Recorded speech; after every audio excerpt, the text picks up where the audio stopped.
통신비는 대체적으로 월 정액통신요금, 단말기 할부금, 가입비, 유심비, 부가 서비스 비용, 단말기 할부 이자 등으로 구성되어 있습니다. 이를 크게 휴대폰 할부금과 통화료로 나누어 볼 수 있고, 잘 보이지는 않지만 통화료인 정액요금에는 기본료가 포함되어 있죠. 가계통신비를 내리기 위해 정부는 11,000원의 기본료 폐지를 약속했지만 통신 3사의 강력한 반발로 실패했습니다. 대신 다른 정책이 시행 예정이죠. 만나볼까요? 과학기술정보통신부는 2017년 9월 15일부터 선택 약정 할인율을 20%에서 25%로 상향할 것을 고시했습니다. 선택 약정 할인은 단말기를 구매할 때 보조금을 받는 대신에 휴대폰 요금을 매월 할인받는 것을 의미하는데요. 선택 약정 할인, 누가 받을 수 있는 걸까요? 첫째, 핸드폰 개통 시 공기 개인 단말기를 사용한 경우. 둘째, 단말기를 살 때 지원금 대신 약정 할인을 선택한 경우. 셋째, 지원금을 받았으나 약정 기간이 지난 경우 모두 해당됩니다.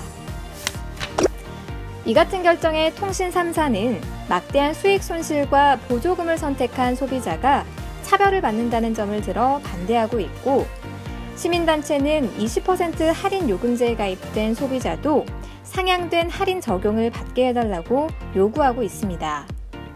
네, 들어는 봤어요. 그건 들은 적이 없는 것 같아요.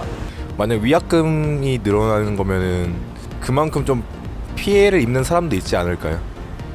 핸드폰은 누구나 다 쓰고 있는 건데 기존 사용자와 다시 가입하는 사람이랑 차별성을 두는 거는 좀 불합리하다고 생각해요. 25%를 할인을 받게 되면 금액적인 부분으로 낮은 요금제 쓰시는 분들 기준에서는 뭐 한 대략 1,700원 정도 추가 할인이 더 들어갈 거예요. 그리고 그다음에 높은 요금제 쓰시는 분들 기준으로서는 또 한 3,300원 정도 할인을 받으시는 거죠. 할인이 20% 할인해주는 거를 갖다가 25%를 할인을 해줘야 되니까 아무래도 대리점 입장에서는 좀 불리한 거죠. 변경된 가계통신비 인하 정책 또 있습니다. 생계 의료급여 수급자, 주거교육급여 수급자 및 차상위계층, 기초연금 수급자의 통신비가 월 11,000원 감면됩니다. 중기과제로 진행 중인 것들도 있습니다. 현재 300MB를 기준으로 3만원대 데이터 요금제가 제공 중이지만 2만원대의 1기가를 제공하는 보편적 요금제가 논의 중에 있죠. 특정 서비스를 싸게 제공하는 제로 레이팅도 고려 중입니다. 만약 음악 스트리밍만을 즐기는 이용자가 있다면 음악 관련 제로 레이팅에 가입해 무제한 스트리밍을 즐길 수 있게 됩니다.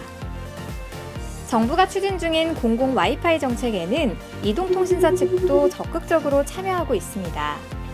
하지만 정부는 디지털 교육을 위한 학교 와이파이 무료화와 버스의 LTE 속도 개선 등의 방안을 더욱 고심 중입니다. 휴대폰이 필수품이 된 시대, 가계 소비의 큰 부분을 차지하는 통신비. 정부가 내놓은 가계통신비 인하 정책, 온 국민을 웃게 만드는 행복한 고지서가 될 수 있을까요?